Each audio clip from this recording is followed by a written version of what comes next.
رابطے جا رہے ہیں. شہباز شریف صاحب نے ایک سمبولک طریقے سے ایک دفعہ آئے ہیں احتجاج میں, انہوں نے ایک تقریر کی ہے, حکومت کو آڑے ہاتھوں لیا ہوا ہے. شہباز شریف صاحب کو پتہ ہے کہ جو مولانا فضل الرحمان صاحب ہیں ان کا جو ناراضگی ہے وہ ذاتی ناراضگی تو ہو سکتی ہے عمران خان صاحب سے, لیکن اصل میں ان کے معاملات جو ہیں وہ ہیں اسٹیبلشمنٹ سے.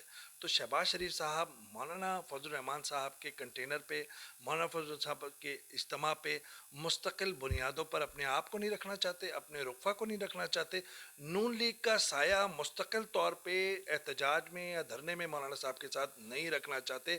سیاسی, اخلاقی, اور ظاہری بات ہے کہ نون لیگ میں پیسہ ویسا بہت ہے, تو مولانا فضل الرحمان صاحب کو اگر دے دیں تو اس میں کوئی حرج بھی نہیں ہے, پرانے ساتھی ہیں. دوسری طرف مولانا فضل الرحمان صاحب کو یہ اچھی طرح پتہ ہے, مولانا فضل الرحمان صاحب جب نکلے کراچی سکھر سے ہوتے ہوئے سندھ سے ادھر آئے تو ان کو پتہ تھا, کیونکہ لاہور میں نون لیگ بالکل غائب تھی, تو ان کو یہ پتہ تھا. تو ان کو صرف یہ ہے چاہیے, نون لیگ اور پیپلز پارٹی کی سپورٹ اس طرح چاہیے کہ ان کے اجتماع پہ, ان کے احتجاج پہ, ان کے دھرنے پہ صرف مذہبی انتہا پسندی یا مذہبی جلسے کا یا احتجاج کا یا دھرنے کا ٹھپا نہ لگے, ان کے ساتھ یہ اپوزیشن جماعتیں ہوں. تو اس وجہ سے اے این پی بھی ساتھ ہے, اے این پی ظاہر بات ہے اسٹیبلشمنٹ سے نالا ہے, محمود خانہ چکزئی اسٹیبلشمنٹ سے نالا ہے, تو وہ تو مستقل آپ کو کنٹینر پہ نظر آئیں گے. تو ان پارٹیز نے ریبر کمیٹی میں اپنے اپنے نمائندے دے دیے ہیں, لیکن یہ مولانا فضل الرحمان صاحب جو ہیں ان کے اپنے عزائم ہیں, ان کے اپنے جو ہے وہ آگے گولز ہیں, وہ ان پہ بہت زیادہ ڈپینڈ بھی نہیں کر رہے, نہ ان کا ساتھ چھوڑنا چاہتے ہیں. تو جتنا بھی ان کا ساتھ ہے وہ مولانا فضل الرحمان صاحب کو قابل قبول ہے آگے جانے کے لیے.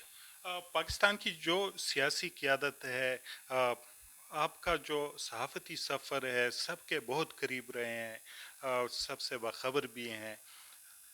ابھی جو مولانا کا یہ آزادی مارچ ہے, جیسے بات ہوئی شہباز شریف ہے, نواز شریف, مریم, باقی لوگ, لیکن ابھی لگ تو یہی رہا ہے کہ مولانا صاحب اس دنگل میں اس وقت وہ اکیلے ہیں, جیسے وہ کسی اور پہ ڈیپینڈ نہیں کر رہے ہیں. تو سیاست تو پھر ممکنات کا نام ہے.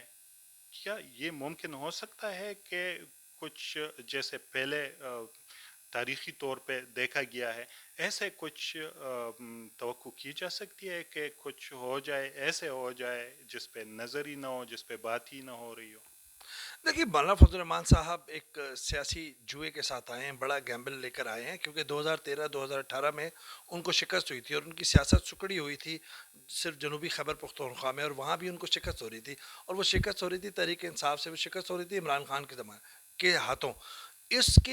اس میں مولانا فضل الرحمان سمجھتے ہیں کہ وہ سارے جو لڑائی تھی وہ فکس تھی, وہ ساری لڑائی جو ہے اس کے اندر اسٹیبلشمنٹ عمران خان صاحب کی بیکنگ کر رہی تھی. تو ان کی ناراضگی ایک تو ہے عمران خان صاحب سے ذاتی, لیکن دوسری طرف وہ نالا ہے اسٹیبلشمنٹ سے. تو ابھی جب وہ آئے ہیں اس پورے قافلے کو لے کے, تو مولانا فضل الرحمان صاحب سیاسی نظام تو گرانا نہیں چاہتے. مولانا فضل الرحمان صاحب کو پتہ ہے کہ حکومت نہیں گرتی. مولانا فضل الرحمان صاحب کو پتہ ہے کہ یہ جو -1 -2 جو فارمولہ لے کر آئے ہیں وہ لے کے یہاں سے چلے جائیں گے. میں سمجھتا ہوں مولانا فضل الرحمان صاحب اتنے عقل و دانش ہے سیاسی طور پر, کیونکہ انہوں نے ساجھے داری کی سیاست کی ہے, شرکت داری کی سیاست کی ہے, اسٹیبلشمنٹ کے ساتھ سیاست کی ہے, اسٹیبلشمنٹ کے میکانزم کو سمجھتے ہیں. تو وہ یہ سمجھ رہے ہیں کہ اس وقت میری نظر میں مولانا فضل الرحمان صاحب نے کافی کچھ گین کر لیا ہے. جو لوگ اس طرح ناپ رہے ہیں ان کی کامیابی کو کہ استعفیٰ لے کے جائیں گے, میں نہیں سمجھتا. آلریڈی انہوں نے سیاسی تنہائی ختم کر لی, اپنی سیاسی آئسولیشن ختم کر لی, انہوں نے اسٹیبلشمنٹ کو اپنی ایک بھرپور قوت کا اظہار کرایا ہے کہ مستقبل میں وہ ایک قوت ہیں, سیاسی قوت ہیں. پھر اپوزیشن جو بکھری ہوئی اپوزیشن تھی, کمزور اپوزیشن تھی, اس میں اپنے آپ کو ایک مرکزی حیثیت دلا دی.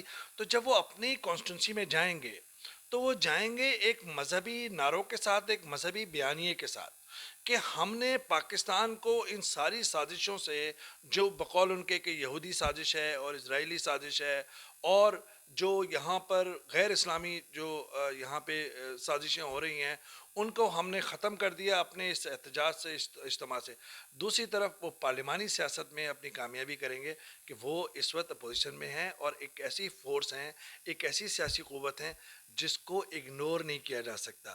اس وقت انہوں نے میرے خیال میں اچھے خاصے سیاسی گین حاصل کر لیے ہیں.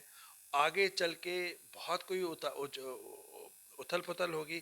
میں نہیں سمجھتا وہ چاہ یہ رہے ہیں کہ جب یہ ختم ہو تو حکومت کو کمزور کریں. حکومت اور اسٹیبلشمنٹ کے درمیان جو ایک ذہنی آمانگی ہے, ایک انڈرسٹینڈنگ ہے, اس میں ڈینٹس کریٹ کریں, اس میں کریکس ڈالیں, اور اس کے بعد آنے والے دنوں کے میں وہ پھر اگر کوئی اپوزیشن کو ایسا موقع ملتا ہے تو اس میں وہ پھر قومی حکومت اور ڈفرینٹ سیٹ اپ کی بات کریں. اس وقت تو انہوں نے اچیو کر لی اپنے. صحیح. ناظرین, اویس توحید صاحب پاکستان کے بڑے بڑے نام صحافت کی دنیا کے ایسے ہیں پاکستان میں کہ ان کے استاد رہے ہیں.